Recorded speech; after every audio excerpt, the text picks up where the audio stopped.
सन 2050 तक जनसंख्या हो जाएगी 10 बिलियन। इतने लोगों का पेट भरने के लिए खेतों से आज हम जितनी उपज ले रहे हैं उससे 2 गुनी लेनी होगी। अगर ये आंकड़ा आपको डरावना ना लगा हो तो जरा ये सुन लीजिए।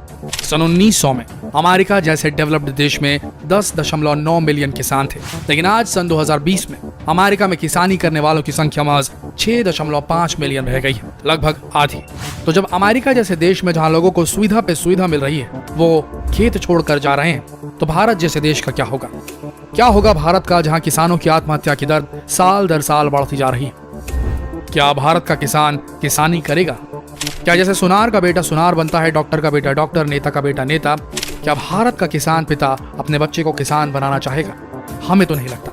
अगर ऐसा हुआ दोस्तों तो किसान एक दुर्लभ प्रजाति के जीव हो जाएंगे और आने वाले टाइम में 10 बिलियन की आबादी का बड़ा हिस्सा भूखमरी का शिकार हो जाएगा या अनाज छोड़कर कीड़े मकोड़ों से बने हाई प्रोटीन सिंथेटिक फूड पर डिपेंडेंट हो जाएगा, जैसा साइंस फिक्शन मूवीज में दिखाया जाता है।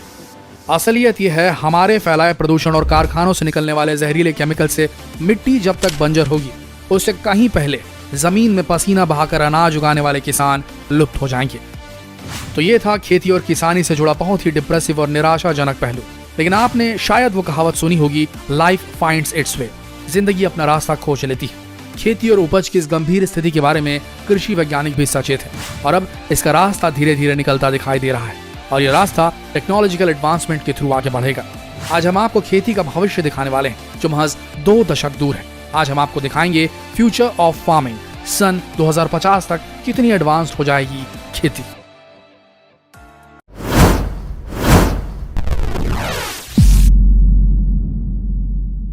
सन 1900 के वक्त अमेरिका में 10.9 मिलियन किसान थे जो 76 मिलियन लोगों का पेट भरा करते थे। लेकिन आज के समय में अमेरिका में 6.5 मिलियन किसान हैं जो 321.4 मिलियन अमेरिकन का पेट भरते हैं। सीधी बात है, मिट्टी की गिरती उर्वरकता, गिरती फर्टिलिटी के बावजूद जो एडवांसमेंट हुए हैं कृषि उद्योग में, इस वजह से ये उपज बढ़ी है। ये डेवलपमेंट 2 मुख्य वजहों से आया है।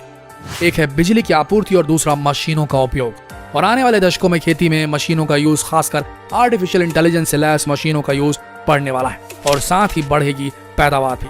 आइए जानते हैं कैसी है वो चमत्कारी टेक्नोलॉजी, वो जबरदस्त रोबोट्स जो आज की खेती को फ्यूचरिस्टिक बना डालेंगे। यूनाइटेड नेशन संयुक्त राष्ट्र का अनुमान है कि हर साल करीब 20% से लेकर 40% तक फसल जो होती है वो कीड़े और दूसरी पौधों की बीमारी से ग्रसित हो जाती है और खराब हो जाती है। इतनी बड़ी मात्रा में उपज खेतों में ही खराब हो जाती है। इससे निपटने के लिए बहुत सारे लेटेस्ट एडवांसमेंट्स आ चुके हैं। एग्रीबॉटिक्स एक ऐसी कंपनी है जिसने ड्रोन्स के लिए एक ऐसा सॉफ्टवेयर बनाया है जो अपने कैमरे की मदद से खेतों की बारीक मॉनिटरिंग कर सकते हैं। ये ड्रोन बड़ी आसानी से पता लगा लेते हैं कि कौन सी जगह पे पौधे खेत में खराब हो रहे हैं और उन्हें तुरंत देखरेख की जरूरत है। ये मैसेज कंप्यूटर में भेजा जाता है और वहां से किसान के स्मार्टफोन पे। उसके बाद एक रोबोट, एक एडवांस रोबोट ऑटोमेशन टेक्नोलॉजी से लैस उस खेत के उस भाग तक पहुंचता है और वाटर जेट के माध्यम से सिर्फ उस जगह पर पेस्टिसाइड डालता है जहां पर खरपतवार उग गई हो, जंगली घास उग गई हो, या पौधे के सिर्फ उस जगह पर दवाई का छिड़काव करता है जहां पर कीड़े लग चुके हैं या बीमारी लग चुकी है। नतीजा, नंबर 1, जो पौधे होते हैं उनमें जो उपज होती है उसमें केमिकल की मात्रा कम हो जाती है। मिट्टी जिस पर पड़ता है ये केमिकल वो पूरी तरीके से केमिकल की वजह से बंजर होने से बच जाती है। सिर्फ उसी जगह पे केमिकल लगता है जहां जरूरत है। और तीसरी चीज, कॉस्ट ऑफ एग्रीकल्चर, यानी कि जो खेती करने का कॉस्ट है, कीटनाशक लगने का जो खपत है वो कम हो जाता है, जिससे किसान को फायदा होता है, पैदावार बढ़िया होती है और सब कुछ सटीक चलता है। ड्रोन्स की मदद छोटे किसानों के लिए बेहतर है जिनके फार्म्स जो हैं, जो खेत हैं वो छोटे हैं। लेकिन उन किसानों का क्या जिनके खेत जो हैं वो 100 से 200 एकड़ है। इस प्रॉब्लम को सॉल्व करने के लिए मैवरिक्स कंपनी ने 100 पायलटों से अनुबंध किया है।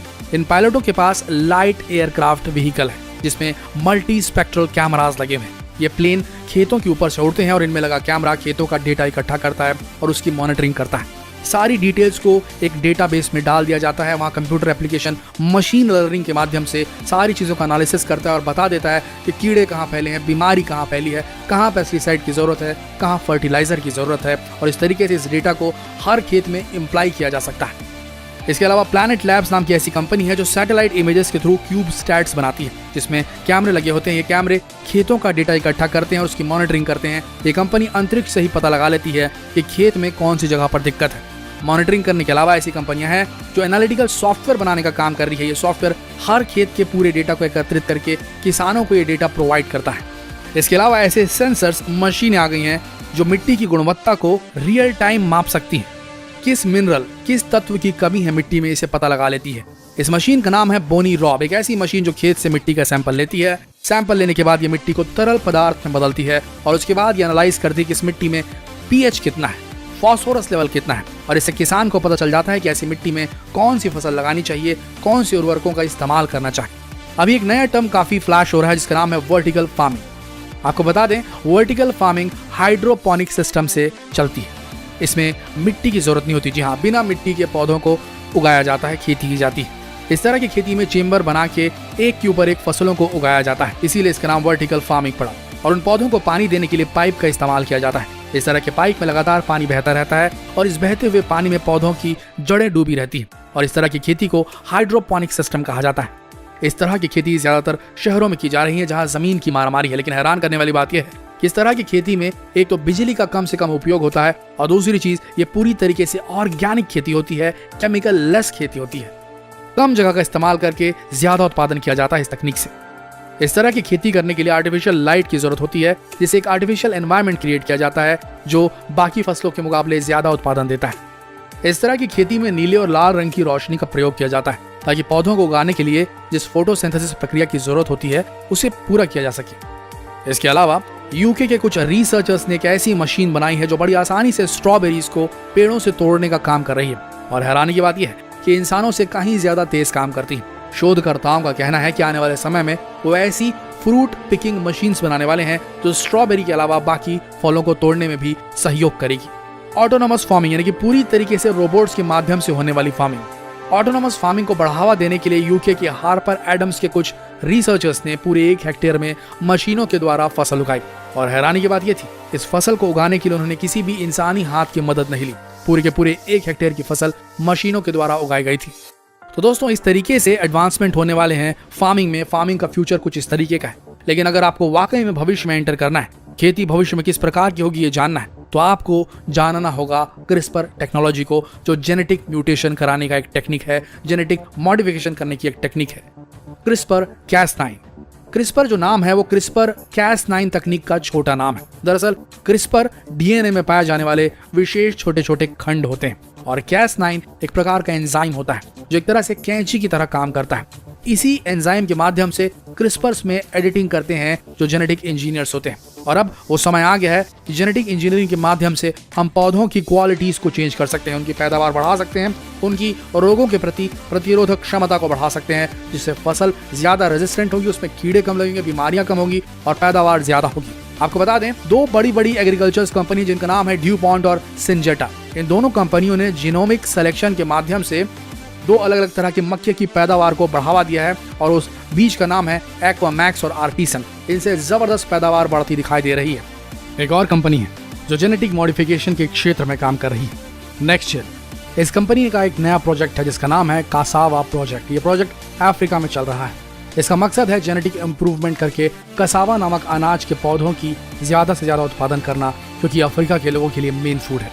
इसके अलावा ऐसी कई फसलें हैं जिनका जेनेटिक इंप्रूवमेंट नहीं किया गया है, लेकिन अगर इनका जेनेटिक इंप्रूवमेंट किया जाए तो इन फसलों की उत्पादन क्षमता लगातार बढ़ सकती है। तो दोस्तों, ये थी एक झलक भविष्य की खेती की, फ्यूचर ऑफ फार्मिंग। आशा करते हैं कि देशवासी किसानों के प्रति थोड़ा और सहिष्णु होंगे और उनके बारे में थोड़ा और ज्यादा सोचेंगे। याद रखिए, किसान पूरे समाज के लिए, पूरी मानव जाति के लिए सबसे इम्पोर्टेंट चेन का एक हिस्सा है, जिसे अगर हमने खो दिया तो मान के चलिए कि हमारा भविष्य अंधकार में डूब सकता है। जितना हो सके इस वीडियो को शेयर करें किसानों के नाम पर। धन्यवाद।